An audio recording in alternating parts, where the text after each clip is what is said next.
गुरुर्ब्रह्मा गुरुर्विष्णु गुरुदेवो महेश्वर गुरु साक्षात् परब्रह्म तस्मै श्री गुरवे नमः। तस्मै श्री गुरवे नमः। तस्मै श्री गुरवे नमः। प्रिय विद्यार्थियों, पिछली कक्षा में हम ब्रह्मचारियों के लिए जो व्रत नियम बताए गए हैं उनके विषय में अध्ययन कर रहे थे कि ब्रह्मचारी को हमेशा गुरु से कम अन्न वस्त्र और वेश में, सादे वेश में रहना चाहिए। और ब्रह्मचारी के बारे में अब और क्या बता रहे हैं। प्रतिश्रावण संभाषे शयानो न समाचरे न आसीनो न च भुंजानो न तिष्ठन् परांगमुखः। शयानः अन्वय देखिए, शयानः न आसीनः न भुंजानः न तिष्ठन् न च परांगमुखः न वा प्रतिश्रवण संभाषे न समाचरेत। न समाचरेत आचरण नहीं करना चाहिए। कब? प्रतिश्रवण संभाषे, गुरु की आज्ञा श्रवण करने के समय या संभाषण करने के समय। जब गुरु कोई बात बता रहे हों, गुरु कोई आज्ञा दे रहे हों, गुरु कोई प्रवचन कर रहे हों, किसी विषय को समझा रहे हों, स्पष्ट कर रहे हों, या गुरु के साथ जब आप यानी शिष्य बात कर रहा हो तब ऐसा आचरण नहीं करना चाहिए। क्या नहीं करना चाहिए? शयानः न, सोते हुए नहीं रहना है। गुरु कुछ कह रहे हैं, उनसे बात चल रही है तो सोते हुए लेटे हुए नहीं रहना है। न भुंजानः न आसीनः, न बैठे हुए रहना है। गुरु जैसे ही बात करना प्रारंभ कर दे, कुछ कहना प्रारंभ कर दे, खड़े हो जाइए। और न भुंजानः, भोजन करते हुए बात नहीं करनी चाहिए। न तिष्ठन्, नहीं स्थिर रहते हुए करना चाहिए। नहीं परांगमुखः, नहीं परांगमुखः, दूसरी ओर मुख किए किए बात करनी चाहिए। ब्रह्मचारी जब बिस्तर पर सोया हुआ हो, बैठा हुआ हो, खाना खा रहा हो, खड़ा हो या दूसरी ओर मुख किए हुए हो, गुरु के तरफ सम्मुख न हो, विमुख हो, परांगमुख हो, तब गुरु की आज्ञा का श्रवण या गुरु से बातचीत न करे। देखिए कितने सुंदर नियम हैं गुरु के सम्मान के, कि जब आप भोजन कर रहे हैं, चल रहे हैं, फिर रहे हैं, दूसरी ओर मुख किया हुआ है, सो रहे हैं, ऐसे में गुरु की आज्ञा का श्रवण न करें। देखिए उसके पहले वाले में हमने श्लोक में बताया हुआ है कि वह आलती पालती मार करके, हाथ दोनों जोड़ करके और गुरु की आज्ञा का श्रवण करे। फिर क्या कह रहे हैं? आसीनस्य स्थितः कुर्यात् अभिगच्छंस्तु तिष्ठतः प्रत्युद्गम त्वाज तु आवज्रतः चाद्धावन्तः तु धावतः पश्चात् धावतस्तु धावतः।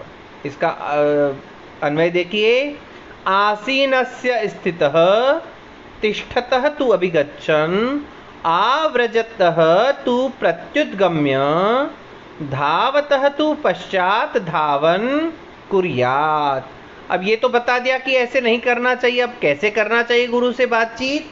तो कह रहे हैं आसीनस्य स्थितः, गुरु अगर बैठे हुए हैं, आसीन हैं, तो शिष्य को खड़े होकर के उनसे बातचीत करनी चाहिए। गुरु बैठे हुए तो शिष्य खड़ा हो जाए हाथ जोड़ करके। तिष्ठतः तु अभिगच्छन्, और अगर गुरु कहीं पर खड़े हैं और शिष्य कहीं दूर है तो उनके पास जाकर के और बातचीत करे, उनकी आज्ञा श्रवण करे। आव्रजतः तु प्रत्युद्गमः, गुरु आ रहे हों कहीं से, आते हुए हों तो प्रत्युद्गम्य, उनके सम्मुख जाकर के स्वागत पूर्वक उनसे बात करे। और धावतः तु पश्चात, धावन, और अगर गुरु आगे जा रहे हों, कहीं दौड़ रहे हों या तीव्र गति से जा रहे हों तो शिष्य को पीछे से आवाज लगा करके रोकना नहीं चाहिए। क्या करना चाहिए?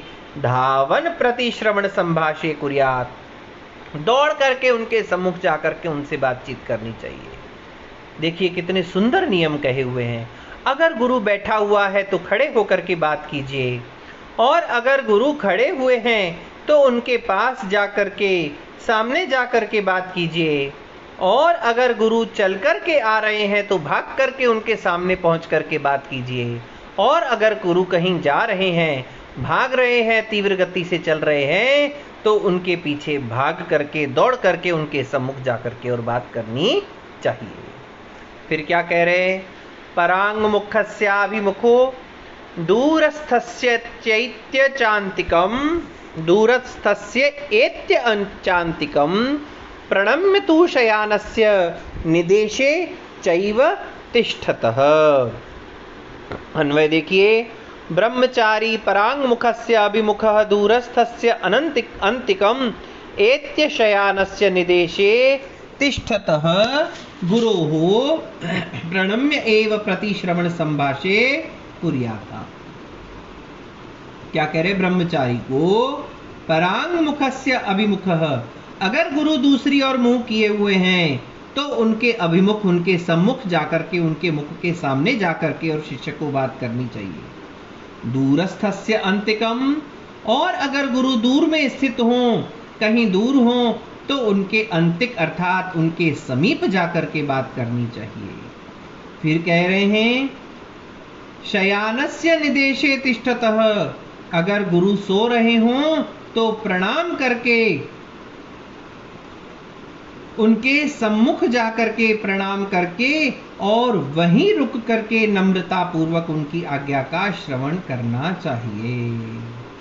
अगर ब्रह्मचारी देख रहे हैं कि उनके गुरु उनके सम्मुख नहीं है, प्रतिकूल मुख किए हुए खड़े हैं, विपरीत दिशा में है, तो ब्रह्मचारी को उस गुरु के सम्मुख जाकर के प्रणाम करके उनसे बात करनी चाहिए। दूरस्थस्य अंतिकम एत्य, और अगर गुरु दूर खड़े हुए हैं तो अंतिकम एत्य, उनके समीप जाकर के बात करनी चाहिए। शयानस्य निदेशे तिष्ठतः, सोते हुए गुरु हों तो उनकी आज्ञा में वहीं खड़े रहकर प्रणाम करके नम्रता पूर्वक गुरोः प्रणम्य, गुरु को प्रणाम करके वहीं ठहर करके प्रतिश्रवण संभाषे कुर्यात्, उनकी आज्ञा का श्रवण और उनसे संभाषण करना चाहिए। फिर क्या कह रहे हैं? नीचम शय्यासनस्तस्य, नीचम शय्यासनम चास्य सर्वदा गुरु सन्निधौ गुरोस्तु चक्षुर्विषयेन यथेष्टासनो भवेत्। अन्वय देखिए इसका, गुरु सन्निधौ अस्य सर्वदा नीचम शय्यानम च भवेत् गुरोः चक्षुर्विषये तु अद्यम यथेष्टासनः न भवेत्। गुरोः सन्निधौ, जब शिष्य अपने गुरु की सन्निधि में रहे, गुरु के पास रहे, गुरु के आश्रम में रहे, या जब भी कभी गुरु की सन्निधि में रहे, गुरु के पास जाए, तो क्या करना चाहिए? अस्य सर्वदा नीचम शय्यासनम भवेत्। इस शिष्य का आसन, इस शिष्य के बैठने का स्थान हमेशा नीचम च भवेत्, गुरु के स्थान से नीचे होना चाहिए। जिस स्थान पर गुरु बैठा हुआ है उस स्थान से सर्वदा नीचे की ओर आसन होना चाहिए। गुरोः चक्षु विषयेतु, और गुरु की चक्षु का विषय अर्थात आंखों के सम्मुख होने पर तो यथेष्टासनः न भवेत्, अपनी इच्छा के अनुसार बैठने वाला नहीं होना चाहिए। देखिए कई बार क्या होता है कि जब हमारे गुरु हमारे सम्मुख नहीं होते हैं तो हम किसी भी परिस्थिति में कैसे भी, कोई हाथ फैला के बैठा है, कोई पांव फैला के बैठा है, कोई आलथी पालथी मार के बैठा है, किसी ने दोनों पैर फैला दिए, किसी ने एक पैर आलथी में एक पैर फैला करके, कोई हाथ हिला रहा है, कोई पैर हिला रहा है, न जाने हम कैसे कैसे बैठते हैं। ठीक है, चलेगा, लेकिन जब गुरु के चक्षु का विषय हो हम, अर्थात जब हम गुरु के नेत्रों के सम्मुख बैठे हुए हों, हम गुरु की आंखों के सामने हों, तब हमें इच्छानुसार आसन वाला नहीं होना चाहिए। बड़ा मर्यादित होकर के, जो हमारे बैठने के नियम निर्धारित पिछले श्लोकों में हम गुरु के कर दिए गए हैं कि हमें किस प्रकार से हाथ जोड़ करके और पद्मासन इत्यादि मुद्राओं में बैठना चाहिए, उस प्रकार से बैठ करके हमें गुरु की आज्ञा का श्रवण करना चाहिए। फिर क्या कह रहे हैं, नोदाहरे तस्य नाम परोक्षम अपि केवलम न चैवास्यनुपूर्वीत गति भाषित चेष्टितम। अन्वय देखिए, ब्रह्मचारी अस्य परोक्षम अपि केवलम नाम न उदाहरेत अस्य गति भाषित चेष्टितम न चैव अनुपूर्वीत। ब्रह्मचारी को अस्य परोक्षम, अस्य अर्थात गुरु हो परोक्षम, गुरु के परोक्ष अर्थात सामने न रहने पर भी केवलम नाम न उदाहरित, उनका केवल नाम नहीं लेना चाहिए। गुरु का नाम हमेशा श्रद्धा पूर्वक सम्मान के साथ उपपद इत्यादि विशेषणों के साथ लेकर के उनका नाम लेना चाहिए। यदि गुरु हमारे सम्मुख न हो तो भी कभी भी उनका केवल नाम का उच्चारण नहीं करना चाहिए। केवल नाम का उच्चारण नहीं, जैसे आप ही कह दो अरे वो जितेंद्र ने बोला या जितेंद्र सर ने बोला, ना, ऐसा नहीं है। हमें अपने गुरु का नाम बड़े सम्मान के साथ लेना है। सामने तो लेना ही होता है क्योंकि शिष्य भयभीत होता है, डरता है, मर्यादा का ध्यान रखता है। लेकिन अगर कहीं गुरु के पीठ पीछे भी उनकी चर्चा चल रही, उनका नाम लेना हो तो खाली नाम नहीं लिया जाना चाहिए। बड़े सम्मान के साथ, बड़ी विविध प्रकार के पद उपपदों के साथ उनका नाम लेना चाहिए। और अगर कोई ऐसा न करे तो उसका दोनों लोकों से पतन हो जाता है। और क्या कहा, अस्य गति भाषित चेष्टितम न चैव अनुपूर्वीत, और अस्य अर्थात गुरु की गति अर्थात चलना, भाषित अर्थात बोलना, चेष्टित अर्थात उनकी चेष्टाओं की न अनुपूर्वीत, कभी भी उनका अनुकरण नहीं करना चाहिए, उनकी नकल नहीं उतारनी चाहिए।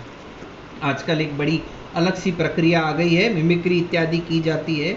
बच्चे इसको बड़ा मजाक में ले लेते हैं। कोई समापन समारोह होते हैं या फेयरवेल या वेलकम पार्टीज या और भी कोई पार्टीज होती है, उसमें बड़े अच्छे अच्छे कार्यक्रमों के साथ एक कार्यक्रम एक ये भी हो जाता है कि गुरु की नकल करो। जितने टीचर्स उनको पढ़ाते हैं उनकी नकल की जाती है।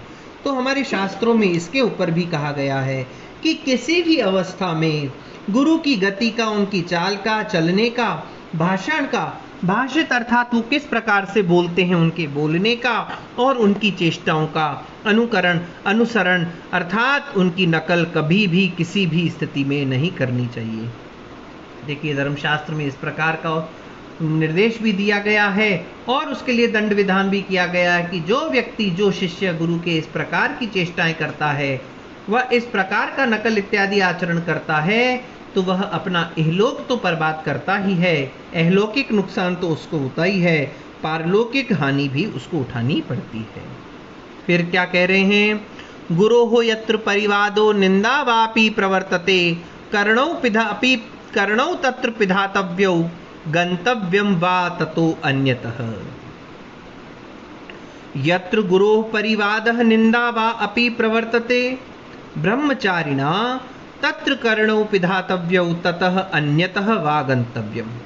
जहां पर गुरु का परिवाद हो रहा हो, गुरु की बुराई हो रही हो, निंदा वा प्रवर्तते, निंदा प्रवर्तित हो रही हो, चल रही हो, अरे वो सर ऐसे हैं, वो सर ऐसे हैं, वो मैडम ऐसी है, वो गुरुजी ऐसे हैं। जहां पर भी गुरु की बुराई, निंदा हो रही हो, उनकी चुगली की जा रही हो, उनके बारे में भला बुरा बोला जा रहा हो, कर्णौ पिधातव्यौ तत्र, ब्रह्मचारी को, शिष्य को क्या करना चाहिए, उस स्थान से कान बंद कर लेने चाहिए, कानों को बंद कर लेना चाहिए कि इस प्रकार के गुरु का परिवाद और गुरु की निंदा हमारे कान में भी नहीं जाना चाहिए।